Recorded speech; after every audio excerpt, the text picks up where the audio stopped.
Era por volta de meia-noite, quando Marcelo, um caminhoneiro de 39 anos, pegou um trecho isolado da BR-262, no interior de Minas Gerais.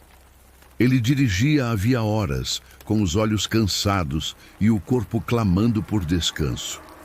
O rádio estava desligado e o único som que preenchia a cabine era o ronco pesado do motor, acompanhado pelo atrito dos pneus contra o asfalto molhado.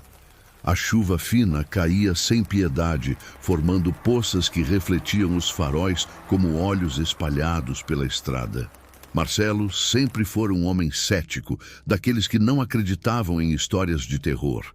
Cresceu ouvindo os mais velhos falarem sobre assombrações, lobisomens e criaturas da noite, mas sempre ria dessas conversas em rodas de bar. Para ele, tudo não passava de superstição de gente simples. Porém, naquela noite, essa convicção seria colocada à prova.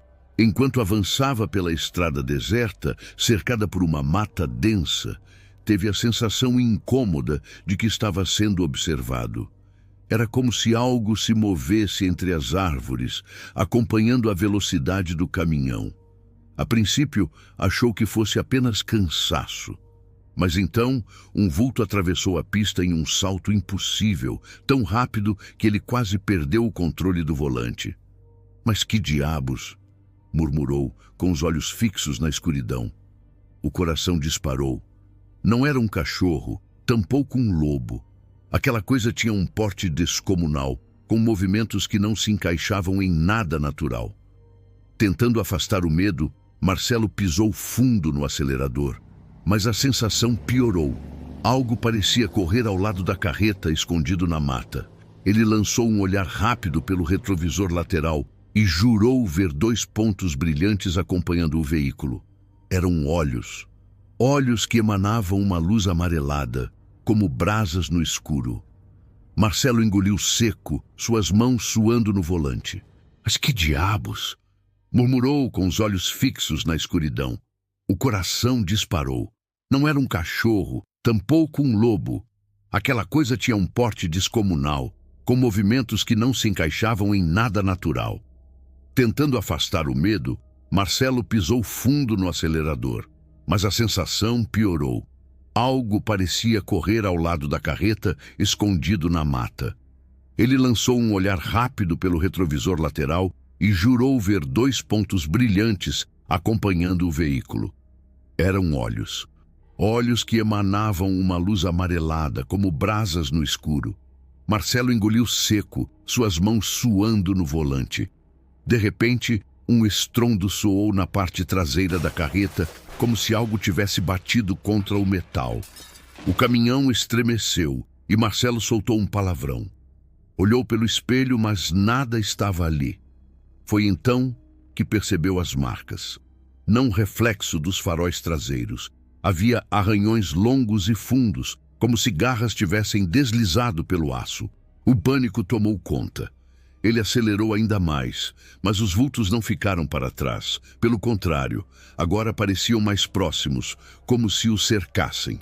No retrovisor interno, Marcelo viu uma forma gigantesca, arqueada, correndo no asfalto atrás dele.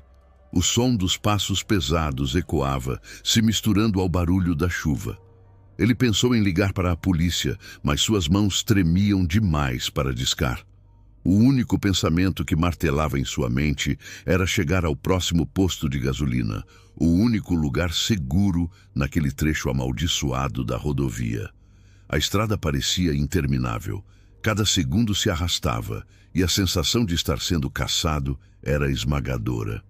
Em um momento de desespero, olhou para a lateral e viu claramente a criatura acompanhando o caminhão.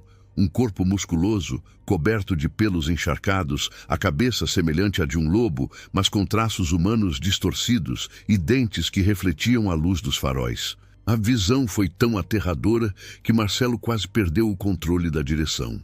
A criatura abriu a boca e soltou um uivo gutural, profundo, que fez o ar vibrar. Era um som que não parecia apenas ouvido, mas sentido nos ossos.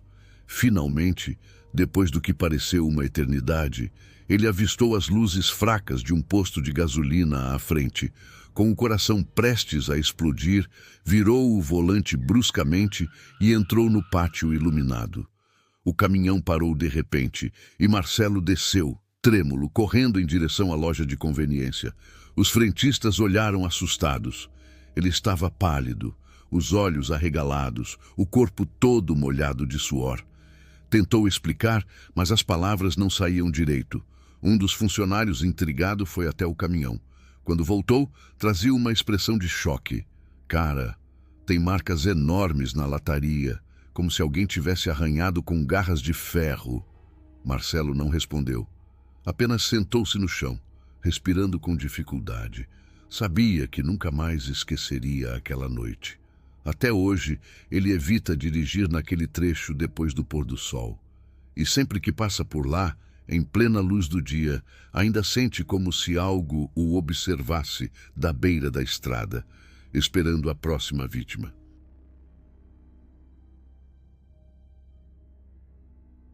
Era uma madrugada fria no interior do Paraná, quando o silêncio da fazenda foi quebrado por um som estranho. O gado mugia desesperado, como se tivesse visto algo que os olhos humanos não podiam compreender. Dentro da casa, José, um homem de 50 e poucos anos, acordou assustado. Ao seu lado, a esposa ainda dormia, mas o coração dele já batia forte. O barulho não era comum. Animais daquele porte não se agitavam sem motivo. José levantou-se, pegou a espingarda que ficava encostada no armário e caminhou até o quarto do filho mais velho. Acorda, rapaz. O gado está em pânico lá fora, disse em voz baixa, mas firme. O jovem Lucas, de apenas 19 anos, abriu os olhos, ainda sonolento, mas logo percebeu a gravidade na expressão do pai. Quando saíram para o terreiro, a cena era inquietante. A lua cheia iluminava a pastagem, mas parte do campo estava coberta por sombras pesadas. O vento balançava as árvores e o som dos animais em desespero ecoava pelo ar. José e Lucas caminharam até a porteira e o que viram os fez gelar por dentro. 3 vacas estavam caídas no chão completamente dilaceradas. As entranhas expostas brilhavam sob a luz pálida da lua e o sangue se espalhava em poças escuras. Não havia sinais de ataque de onça ou lobo-guará. Nada que José já tivesse visto antes em todos os anos de trabalho no campo. O que mais chamava-lhe a atenção eram as marcas no chão. Pegadas, mas não eram normais. Eram grandes demais, lembrando pés humanos, só que longos, com garras afiadas que se cravavam na terra úmida. Lucas se aproximou, a respiração acelerada. Pai, isso não é coisa de animal. José tentou manter a calma. Pode ser alguém tentando nos assustar, algum vagabundo. Mas a voz tremia, e ele mesmo não acreditava no que dizia. Foi então que um uivo ensurdecedor ecoou da mata. Era profundo, gutural, tão alto que parecia vir de todos os lados ao mesmo tempo. Os cabelos da nuca de Lucas se arrepiaram e José sentiu o coração disparar. Não era som de lobo, não era som de nada humano. Eles recuaram lentamente em direção à casa, mas o barulho dos galhos se quebrando ficou mais próximo, como se algo pesado se movesse entre as árvores, vindo em direção a eles. José ergueu a espingarda, apontando para a escuridão. "Quem está aí?" gritou, a voz quase se perdendo na própria insegurança. O estalo de um galho soou alto. Depois, outro. Então, do meio da mata, uma silhueta gigantesca se revelou por um instante, iluminada pelo clarão da lua. Um ser arqueado, musculoso, coberto de pelos grossos e escuros. O rosto alongado lembrava o de um lobo, mas os olhos brilhavam em um amarelo doentio, fixos neles como um predador faminto. José puxou o gatilho. O disparo ecoou pelo campo e por um segundo o clarão iluminou a criatura. Era real, mais real do que qualquer pesadelo. A fera recuou, mas não caiu. O tiro parecia ter apenas enfurecido o monstro. Ele soltou um rosnado profundo, quase humano, e avançou com velocidade absurda. Pai e filho correram em direção à casa. O chão tremia sob os passos da criatura que os perseguia de perto. As batidas de garras contra a terra soavam cada vez mais próximas. Quando alcançaram a varanda, Lucas tropeçou e José virou-se, disparando novamente. O tiro acertou o ombro da criatura, que soltou um urro de dor e recuou por um breve instante. Foi tempo suficiente para que ambos entrassem e trancassem a porta. Dentro da casa, o som dos arranhões começou quase imediatamente. As garras rasgavam a madeira, produzindo ruídos agonizantes. A fera tentava abrir caminho, batendo com força contra a estrutura. Os vidros das janelas vibravam a cada impacto. A mãe de Lucas acordou em prantos, abraçando os filhos menores, enquanto José e o primogênito tentavam segurar a porta com móveis. A noite foi longa. A criatura não desistia. A cada uivo, as crianças choravam mais alto, e a sensação de que a qualquer momento a casa cederia era esmagadora. Mas quando o primeiro raio de sol começou a despontar no horizonte, o barulho cessou. O silêncio que se seguiu foi quase tão perturbador quanto os ataques. Quando saíram, encontraram marcas profundas por toda a madeira da varanda. As janelas estavam arranhadas e a porta estava à beira de se partir. No quintal, o sangue dos animais mortos ainda impregnava o ar. José nunca falou abertamente sobre o que viu naquela noite, mas até o fim de seus dias repetiu sempre a mesma frase aos vizinhos e à própria família.